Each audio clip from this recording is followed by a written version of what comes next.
अस्सलाम वालेकुम स्टूडेंट्स, आज हम चैप्टर नंबर 3 को डिस्कस करेंगे, जिसमें हमारे पास नाम है मोशन एंड फोर्स।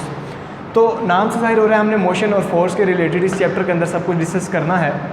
तो आज हम डिस्कस करेंगे मोशन के बारे में। मोशन क्या है, व्हाट इज़ मोशन। फिज़िक्स कहती है कि every thing in a universe in a motion, कि फ़िज़िक्स कहती है कि दुनिया के अंदर हर चीज़ मोशन के अंदर है। कैसे, अगर मैं मिसाल दूँ कि हमारी ज़मीन है वो भी मोशन के अंदर है। कैसे कि हमारी ज़मीन अपने सूरज के गिर्द क्या कर रही है, रोटेट कर रही है। डेफिनेटली अगर सूरज को देखा जाए, सूरज और सितारे वगैरह भी अपने एक महवर के गिर्द गर्दिश कर रहे हैं, रोटेट कर रहे हैं। तो अगर देखा जाए हर चीज़ दुनिया के अंदर इन यूनिवर्स मोशन के अंदर है। तो मोशन से हम दो चीज़ें निकलती हैं। देखें, या तो बॉडी रेस्ट में हो सकती है या तो बॉडी किस में हो सकती है, मोशन के अंदर हो सकती है। लेकिन मोशन का मैंने आपको बता दिया। अब मोशन और रेस्ट को देखने से पहले हम दो चीज़ों को डिस्कस करेंगे। कहता है कि हमारी पोजीशन चेंज नहीं कर रहे, देन हम किस में हैं, रेस्ट में हैं। और ऑब्जर्वर के मुताबिक अगर हम अपनी पोजीशन चेंज कर रहे हैं from one point to another point, then हम किसके अंदर हैं, मोशन के अंदर हैं। That is called motion. तो ये था हमारे पास रेस्ट और मोशन। रेस्ट मोशन को डिस्कस किया। नेक्स्ट हमारे पास है फोर्स। तो फोर्स को देखना पड़ेगा। फोर्स क्या होता है, किसी भी बॉडी की, किसी भी जिस्म की वो प्रॉपर्टी होती है जो कि moves or tends to move or, यानी stop or tends to stop. यानी क्या मतलब है, क्या एक फोर्स एक ऐसी प्रॉपर्टी है जो किसी भी बॉडी को मोशन में लाती है या लाने की कोशिश करती है, या रोकती है या रोकने की कोशिश करती है। कैसे, अगर मैं मोशन की बात करूं कि फोर्स किस जिस्म को मोशन में लाती है, तो फॉर एग्जांपल मैं यहाँ पर हमारे पास एक चेयर पड़ी हुई है, तो मैं उस पर एक फोर्स अप्लाई करता हूँ, कुछ डिस्प्लेसमेंट कवर किया, ठीक है, तो उसने क्या किया, मोशन की। लेकिन अगर मैं बात करूँ कि ट्राई टू मोशन, यानी वो बॉडी को मोशन में लाने की कोशिश कर रही है, लाइक मैं कहता हूँ एक बहुत बड़ी गाड़ी है, तो मैं उसके ऊपर फोर्स अप्लाई करता हूँ। मैंने जब उसके ऊपर फोर्स अप्लाई की तो वो गाड़ी तो मूव नहीं करेगी क्योंकि उसकी बहुत ज़्यादा मैस है, ठीक है, लेकिन मैंने ट्राई तो की, लेकिन मैंने उस पर क्या अप्लाई की, फोर्स। तो फोर्स कहती है moves or tends to move, motion में लाती है या लाने की कोशिश करती है।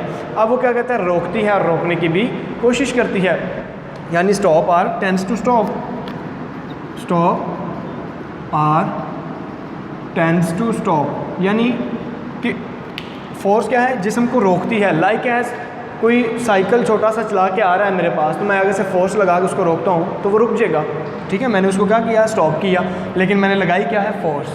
तो फोर्स किस जिस्म को रोकती भी है। और tends to stop, tends to stop का मतलब है कि रोकने की कोशिश करती है। लाइक एज बहुत बड़ी गाड़ी है, मैं उसको फोर्स लगाता हूँ, रोकने की कोशिश करता हूँ, ठीक है, टेंड्स टू स्टॉप, रोकने की कोशिश करता हूँ, तो वो फिर भी नहीं रुक सकती, लेकिन हमने कोशिश तो की। तो ये था हमारे पास फोर्स। नेक्स्ट स्टूडेंट्स, हमारे पास डिस्प्लेसमेंट के बारे में हम पढ़ेंगे। डिस्प्लेसमेंट क्या होता है। डिस्प्लेसमेंट से पहले आप प्रीवियस क्लासेस के अंदर पढ़ के आए हैं डिस्टेंस को।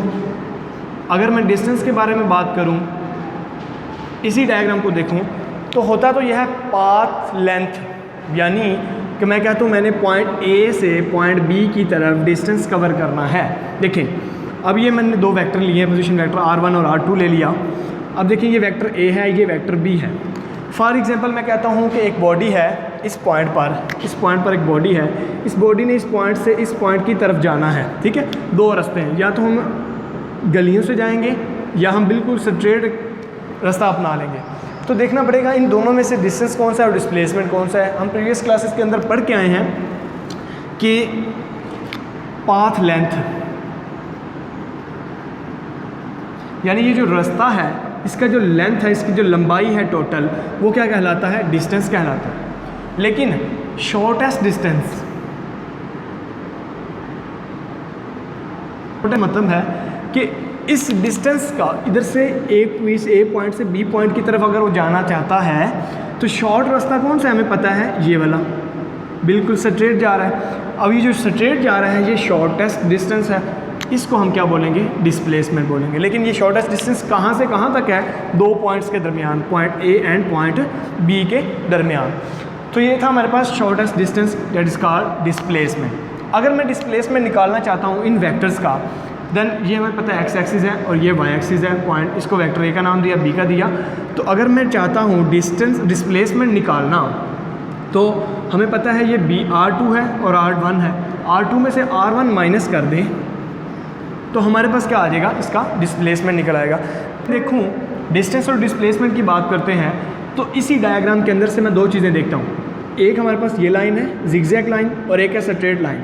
ये जिगजैग लाइन को मैंने नाम क्या दिया है, डिस्टेंस का, ठीक है। और ये जो नीचे वाली लाइन है इसको मैंने नाम दिया है डिस्प्लेसमेंट का। क्यों, हमें पता है कि जो डिस्टेंस है इस distance is a scalar quantity, जबकि डिस्प्लेसमेंट क्या है, एक वेक्टर क्वांटिटी है। कैसे, हमें किस तरह पहचान होगी? अब जरा लाइन और से देखें कि मैंने सामने एक एरो साइन लगाया है। एरो साइन का मतलब क्या होता है, ये किसको शो कर रहा है, डायरेक्शन को, from one point to another point, एक पॉइंट से दूसरे पॉइंट की तरफ डायरेक्शन शो कर रहा है। और साथ ही साथ हमें एक मैग्नीट्यूड भी दिया हुआ है कि शॉर्टेस्ट डिस्टेंस, यानी यहाँ से यहाँ तक का जो डिस्टेंस है वो इसका क्या है, हमारे पास डायरेक्शन है और इसका क्या आ गया, मैग्नीट्यूड। जब मैग्नीट्यूड और डायरेक्शन दोनों चीज़ें मिली तो हमारे पास क्या आ जाएगा, वेक्टर। सो यहाँ से एक चीज़ निकली क्या कि डिस्टेंस एक स्केलर क्वांटिटी है और डिस्प्लेसमेंट एक वेक्टर क्वांटिटी है। हमें एक डिस्प्लेसमेंट का यूनिट अगर दे, क्योंकि दोनों का यूनिट सेम है, डिस्टेंस का यूनिट भी है मीटर और डिस्प्लेसमेंट का यूनिट भी क्या है, मीटर, ये इसमें सेम है। बट अगर अब मैं बात करूं कि डिस्प्लेसमेंट और डिस्टेंस में से छोटी कौन सी होती है, बड़ी कौन सी वैल्यू होती है, तो मैं देखिए मैं यहाँ पे लिख देता हूँ डिस्टेंस और डिस्प्लेसमेंट। अब डिस्प्लेसमेंट और डिस्टेंस में इसमें एक तो चीज़ आ जाती है इक्वलिटी, यानी दोनों इक्वल भी हो सकती हैं। लेकिन ज़्यादा से ज़्यादा कम कौन सी चीज़ होती है, डिस्टेंस ग्रेटर होता है डिस्प्लेसमेंट से।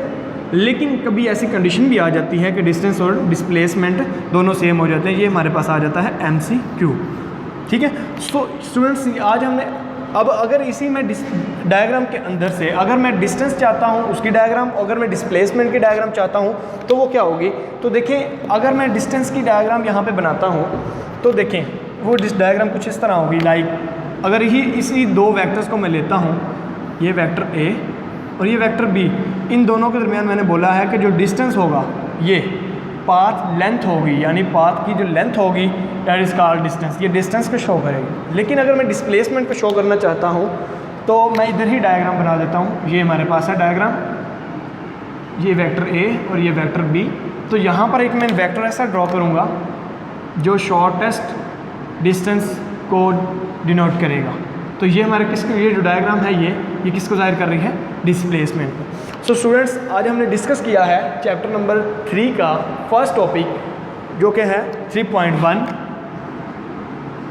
डिस्प्लेसमेंट। सो ये हमारे पास था डिस्प्लेसमेंट।